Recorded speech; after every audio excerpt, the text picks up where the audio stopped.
Captain Midnight.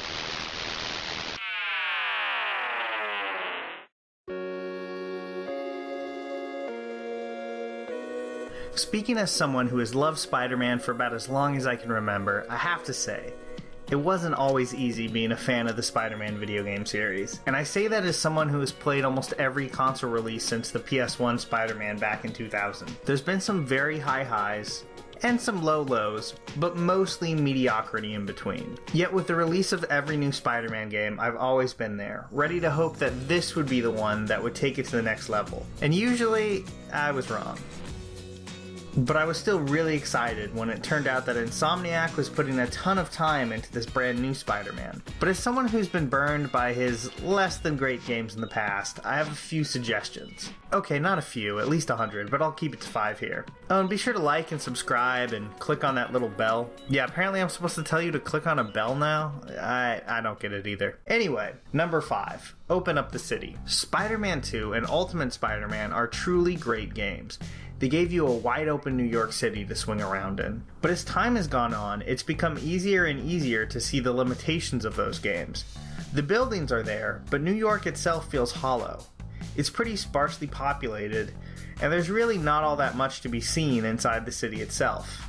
Now, this made sense on the PS2, but times have changed, and I'd love to see Insomniac truly open up the game's world in a way that they were never able to do before. Like filling it with unique locations and buildings that you can actually go inside of. Okay, obviously this is a tall order. I'm not saying that every building needs to be like this, but more interactivity with the city itself would be appreciated. And this goes for the people in the city too.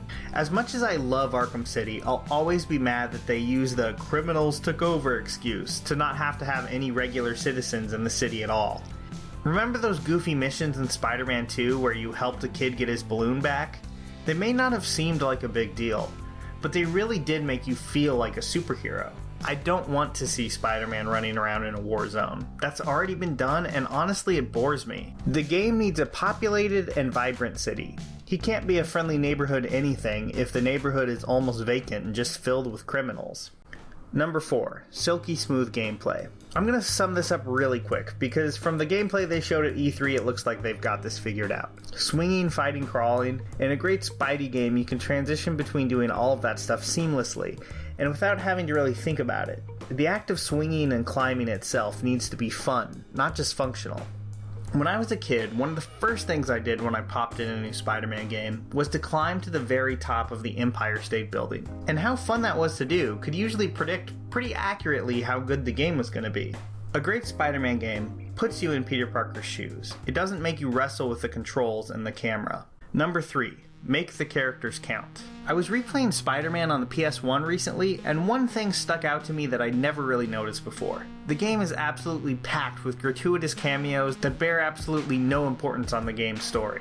And I'll admit, I enjoyed some of them, but they were still pretty pointless. And more importantly, they represent a missed opportunity to do something actually interesting with the characters, instead of just giving the audience an easy wink. It would be very easy for Spider-Man on the PS4 to fall into this same trap. We've already seen that there's going to be a ton of characters and Easter eggs in the game, and I'm not saying that's a bad thing. I got just as excited to see Miles as everyone else. But his appearance in the game won't mean much unless they give him something interesting to do. A lot of the time, the stories in superhero games are just flimsy excuses to have the hero battle a series of well-known villains while encountering some familiar faces along the way. Again, this isn't the worst thing in the world, but I'd really appreciate a Spider-Man game that actually tried to tell a cohesive story, and that existed for reasons beyond just giving the player an excuse to punch things. If you're gonna put Miles in the game, let him be a full-fledged character. I want to play as Miles, guys, come on. Number 2. Give us choices. Okay, I'll admit that this one is a long shot. There's been nothing in the gameplay so far to suggest that Insomniac is doing anything like this. But you know what? It's my list, so I'm putting it on here.